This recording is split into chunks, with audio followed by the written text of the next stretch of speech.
Tere ilusat teisipäeva hommikut, eelviimane tegutsemisamps sellel aastal. Ja täna ma räägin natukene raamatupidamisest. Minu nimi on Triin Pärn ja mina olen üks veebikooli assistentidest ja lisaks on minu põhitööks tegelikult raamatupidamine. Pakun raamatupidamisteenust mikro- ja väikeettevõtjatele.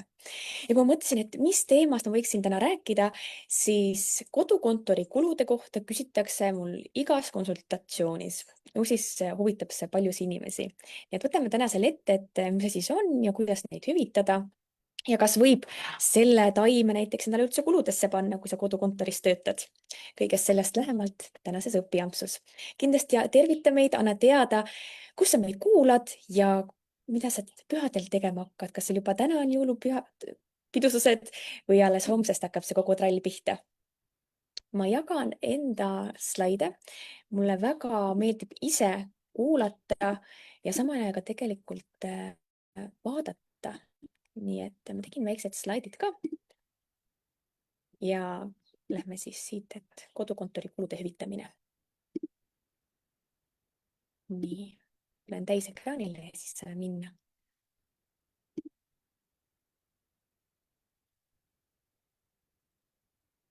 Nii, kodukontori kulude hüvitamine. Päris paljud ettevõtjad, kes tegelikult kodus töötavad, siis nad võivad endale hüvitada kodukontori kulusid. See on täpselt samamoodi, nagu sa võtaksid endale kontori tööruumideks ja hakkad seal tegema tööd. Analoogne. Ja nagu ma rääkisin juba, et ma olen raamatupidaja, mul on 5. taseme kutsetunnistus ja lisaks üks selline tore asi, mida ma olen teinud, on Zumba tundide, tantsutrennide juhendamine. See on selline Ladina-Ameerika tantsudest inspireeritud fitness treening, et teed vahepeal kükke ka laulu sees. Ja kusjuures siin Hispaanias hetkel käin ise tantsimas ja treener on nii fantastiline, et ütles, et anna ka mõned lood ja nüüd ma olen siin tükk aega andnud iga trenn paar lugu, et selline mõnusad mälestused kohe kerkivad ülesse. Ja lisaks teen ma oma perega Rannapungera külas Peipsi ääres, super ilus kant, Pärnaõue pererestot ja see on meil nii eksklusiivne, et see on ainult päevas, päeval aastas ja on avatud siis avatud talude aegu juulikuus ja Peipsi Toidutänava raames augustikuus. Ja täna räägimegi siis, mis on kodukontori kulud, mida saab hüvitada ja kuidas õigesti hüvitada. Ja kui me vaatame, siis kuludel on tegelikult 4 põhikategooriat. Kommunaalkulud, elekter, küte, vesi, prügi, sidekulud, internet, telefon, töövahendid ja kontoritarbed, IT-seadmed, paber, printer, mööbel, sisustus, töölaud, tool, valgustus. Ja muidugi eraldi teema on ruumirent. Ja seda ma ütlen juba etteruttavalt, et seda tuleb maksustada tulumaksuga. Aga need esimesed 4 kategooriat, need on siis tegelikult maksuvabad kulud, mida saab siis proportsionaalselt ettevõttest hüvitada. Ja põhireegel ongi siin see, et see peab olema tööga seotud, ainult sellisel juhul on see maksuvaba. Kodukontori kulusid saab hüvitada, kui kulu on töö tegemiseks vajalik. Hüvitatav osa on põhjendatud proportsiooniga, et kui sul on kodu, siis sul on näiteks seal paar ruumi, 3 tuba, siis kõike ei saa panna ettevõtte kuludesse. Et peab sealt eraldama selle proportsiooni, et see osa, see tuba on minu kodukontor. Ja kulud on kindlasti dokumentaalselt tõestatud. Te ei saa lihtsalt võtta, et umbes elektrikulu on nii palju ma hüvitan. Et sul peab olema kindlasti dokumendid ka taga. Ja kui sa oled käibemaksukohustuslane, siis on hästi oluline siin see, et kui need arved, sinu kodukontori kulude arved, näiteks elektriarve on eraisiku nimel, siis käibemaksu ei saa tagasi küsida riigilt. See puudutab sind siis, kui sa oled käibemaksukohustuslane.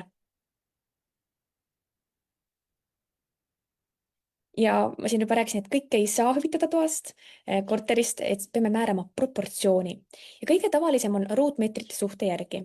Näiteks kui su kodu on 75 ruutmeetrit ja kontorituba moodustab sellest üksnes 15 ruutmeetrit, siis saabki proportsionaalselt hüvitada näiteks 20% kommunaalkuludest. Ja näiteks kui sul on ühetoaline, siis on täiesti okei panna ka 50% kuludesse. Aga et see peab kõik olema usutav, põhjendatud ja siis ka kirjalikult fikseeritud. et siis ei tule mingeid jamasid ega üllatusi ebameeldivaid. Ja kindlasti on oluline see, et kui sa saad endale selle kommunaalkulude arve korteriühistu poolt näiteks ja siis seal on erinevad kuluread, tuleb vaadata otse sinna sisse, et mis seal on, näiteks remondifondi ei saa hüvitada, maamaksu ei saa hüvitada, ühistu laenumakseid ei saa ja üks küsimus tuli ka varasemalt, et kas kodulaenu saab hüvitada, kodulaenu ei saa hüvitada ega neid kodulaenu intresse, kodukindlustust, et peab vaatama sinna kommunaalarvete sisse ka, et mida saab, et kululiigiti.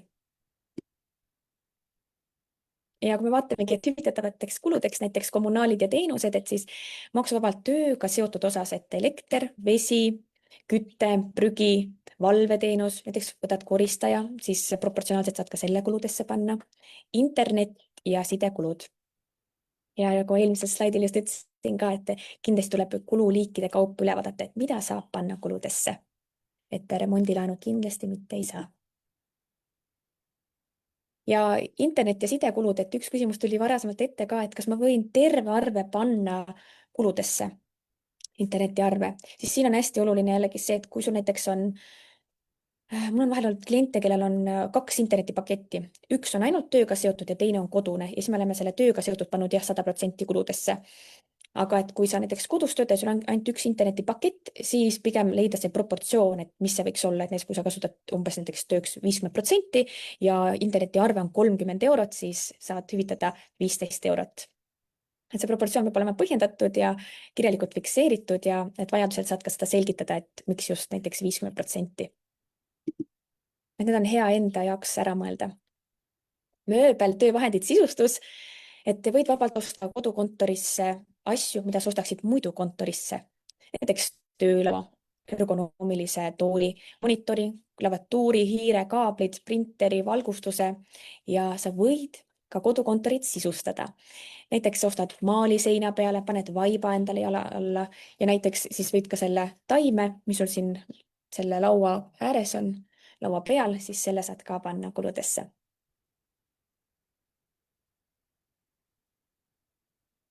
Ja kuidas siis vormistada, tuleks teha juhatuse otsus, et vabas vormis näiteks kirjutada, et annan endale tasuta kasutada enda kontorit ja mis on selle kontori eesmärk, teha seal tööd, millised on need liigid, mida ma hüvitan ja millise proportsiooni järgi. Et see on selline ühekordne asi, et teed selle valmis ja siis rohkem sa seda koostama ei pea, sest see on sul juba olemas.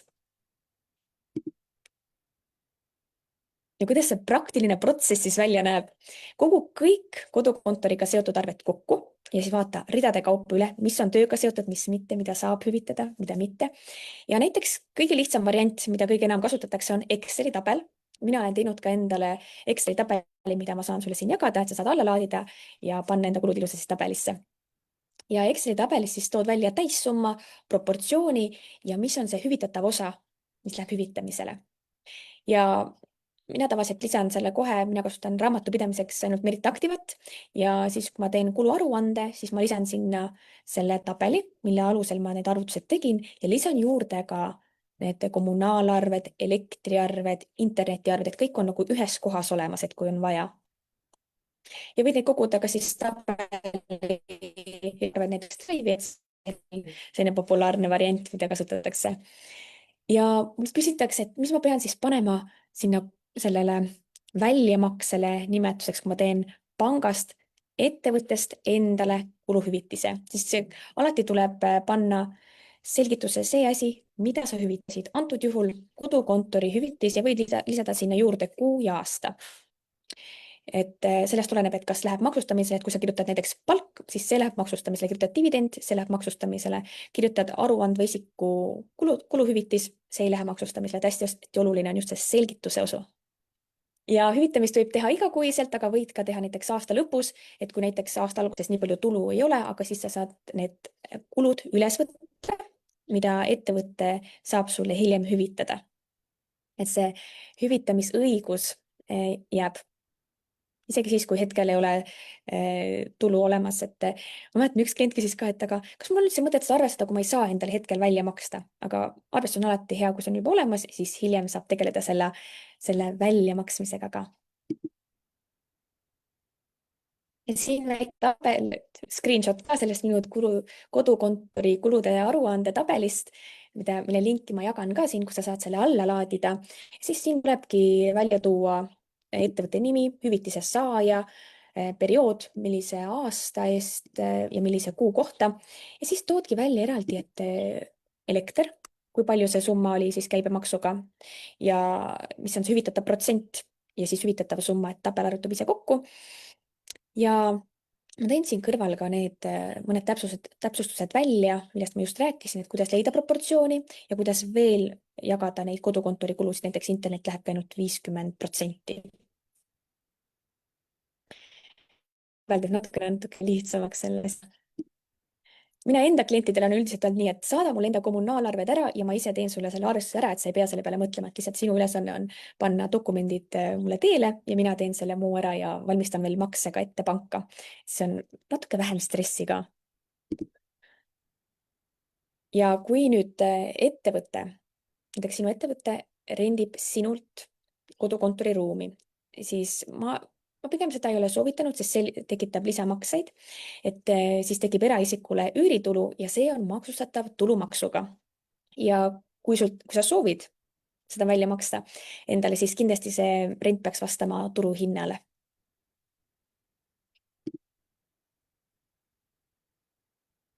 Ja varasemalt tuli ka veel küsimus, tere hommikust, Kelly, nii vahva, et sa tervitad.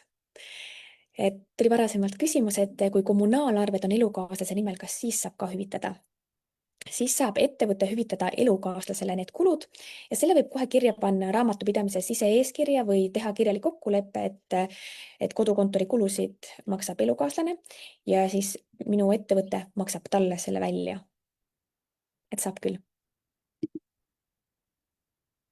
Ja kas internetiarve võib täies mahus panna ettevõttele või ainult mingi osa, sellele ka sai juba vastatud, et kui on töö tegemiseks näiteks 50% on täiesti okei panna kuludesse, et 100% on võib-olla küsitav, kui on tegu ainult ühe internetiga ja 24 tundi meist keegi või 16 tundi vast ei tee tööd.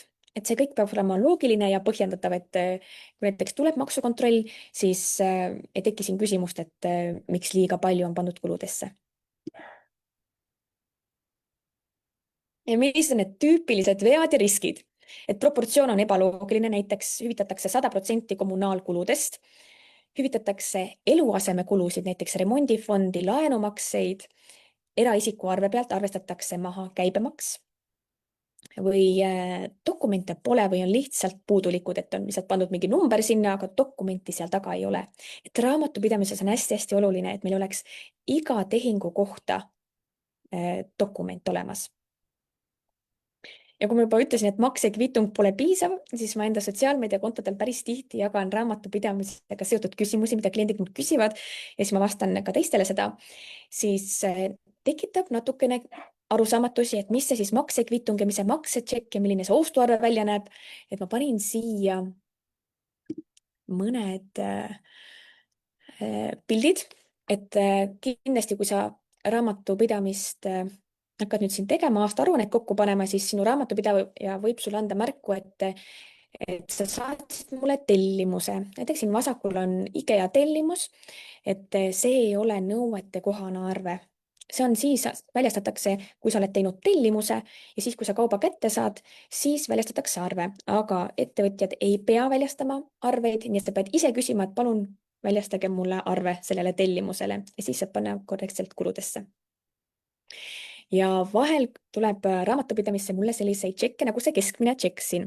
Tegu on tegelikult maksekviitungiga. Siit on näha, et mis kuupäev see oli ja summa, mida tasuti, aga tegelikult ei ole näha seda sisu. Ma ei näe, kas mina näiteks raamatupidajana teen ettevõtte raamatupidamist ja ma ei tea, kas see kulu on tõesti seotud kliendi ettevõtlusega. Et sellepärast peaks olema siis selline ostuarve, kus on välja toodud, kes siis müüs, selle poe nimi näiteks, siis mida osteti, näiteks mul on siin üks Hispaania tšekk, Bolsa Basura näiteks on prügikotid ostsin ja siis järgmine on siin see, mis oli pikendusjuhe, et peab olema välja toodud, et mida osteti, et kas see on tõesti seotud ettevõtlusega. Siis palju kokku on ja mis kuupäev. On kohe aru saada, et jah, see on ettevõtlusega seotud kulu, kodukontori kulud. Ja ostuarve ei pea olema PDF kujul või e-arvena, vaid ostuarve, need kõige lihtsustatumad arved saad ju poest selle pisikese tšeki, aga see ongi see ostuarve tšekil. Et ma loodan, et see oli natukene abiks. Ja need screenshotid on minu sotsiaalmeediade kontodelt, et tihti jagan sellist infot, et mis on kasulik, kui sa oled mikro- või väikeettevõtja. Nüüd ma sain selle kodukontodega ühel pool hetkel. Kui sul on küsimusi, siis kindlasti pane kommentaariumi, ma tulen pärast laivi kindlasti vastama. Aga mida ma veel siin aasta lõpus tahan öelda 23. detsembril, mille aasta lõpuni on jäänud nii vähe päevi, et iga ettevõtja saab teha vastuvõtukulusid. Ja minimaalselt siis saad teha ühes kuus, maksimaalselt saad teha ühes kuus 50 eurot kulutusi. Ja kui sa maksad ka endale töötasu, siis pluss 2% samal kalendrikuul tehtud sotsiaalmaksuga maksustatud väljamaksete summast. Et ja mida siis see vastuvõtukulud alla läheb? Näiteks viid koostööpartneri kohvile ja siis tema osa saab panna enda kuludesse, enda ettevõtte kuludesse. Aga loen veel üle, loen sõnad peale, et enda osa ei saa panna kuludesse, et seda loetakse erisoodustuseks ja lisandub tulumaks ja sotsiaalmaks, mis läheb päris kulukaks. Ja kui sa lähed siis välja enda potentsiaalse kliendiga, koostööpartneriga, siis kindlasti sa saad selle tšeki ja kirjuta sinna peale kohe ära, mis ettevõttest see inimene oli, mis tema nimi oli ja siis tee alles pilt tšekist ja saada raamatupidamisse. Et siis, kui tuleb näiteks maksukontroll, siis on kohe näha, et ahah, keda siin võõrustati.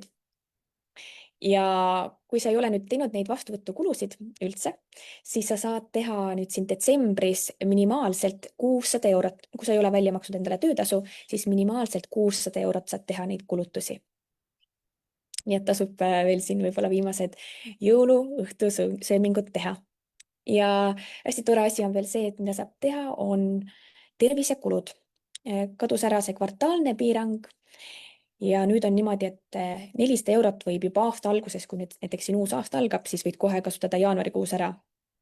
Aga jääme hetkel 2025. aasta juurde, et sa saad teha maksuvabalt tervise- ja spordikulutusi 400 eurot. Panin siia screenshoti ka, et mis siia juurde läheb, näiteks avaliku spordiürituse osavõtutasu, näiteks lähed maijooksule, siis sportimisega seotud kulutused, näiteks MyFitnessi treeningkaart, kulutused teenustele, näiteks hambaarstile lähed, psühholoogiline ravi, taastusravi ja mis siia lisandus, oli ka massaaž sellest aastast. Ja massaaži alla läheb ka LPG massaaž, rullmassaaž, kõik sobib, aga vaja on alati arvet. Ükskõik, mis tehinguid sa raamatupidamises teed, sul on vaja taha arvet. Ja üks asi on veel, mis saab teha, on ravikindlustuslepingu kindlustusmakse. Ja maksusoodustus laieneb ka väljaspool Eestit tehtud spordi- ja tervisekuludele. Näiteks mina käisingi siin Hispaanias, käin spordiklubis, siis ma saan selle panna ettevõtte kuludesse ja käisin ka siin hambaarstil. Need kulusid saab teha ka välismaal, et see on tore. Ja mul on üks selline kasulik postitus veebimajutusega koostöös, et milliseid maksuvabasid kulusid saab ettevõtjana teha, millele on kehtestatud piirmäär. Ma lisan siia kommentaariumisse ka natukene lugemist, et siin on natuke rohkem välja toodud tervisekulude kohta, vastuvõtukulude kohta, autokompensatsiooni kohta.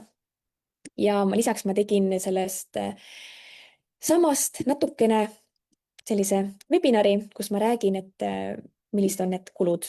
Ma panen selle ka siia kommentaariumi lingina, et saad uudistada. Et tasub siin natukene kuulata seda raamatupidamist siin aasta lõpus, sest et mõned kulud on maksuvabalt saab teha piirmääras, mis on kehtestatud, aga neid ei saa viia järgmisesse aastasse edasi.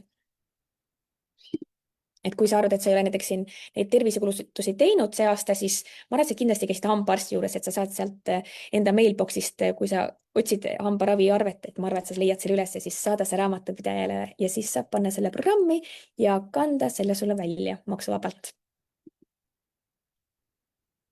Ja kutsungi sind jälgima enda sotsiaalmeediakontodel, Instagramis raamatupidaja Triin Pärn ja Facebooki leht on mul ka raamatupidaja Triin Pärn, et väga aktiivne olen ka storydes, kus jagan siis infot, kui keegi klient midagi küsib. Näiteks hiljuti oli, mis klient küsis, et kui ta saadab enda koostööpartnerile näiteks pakki, kas ta võib panna selle postikulu kuludesse.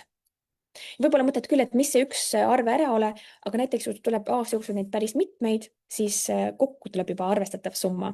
Et tasub seda teada. Ja kui sa tahad selliseid kasulikke infokilde veel, siis tule mind jälgima ja võid liituda ka uudiskirjalistiga, sest et saadan umbes 6 korra saadan sellise kasuliku kirja. Viimane kord rääkisin maksuvabast tulust ja et tuleks esitada maksuvaba tulu määra arvestamiseks, 700 euro arvestamiseks uus avaldus, kui sul vana on puudulik. Et kõik see oluline info. Nii et kohtume peagi ja ilusaid pühi!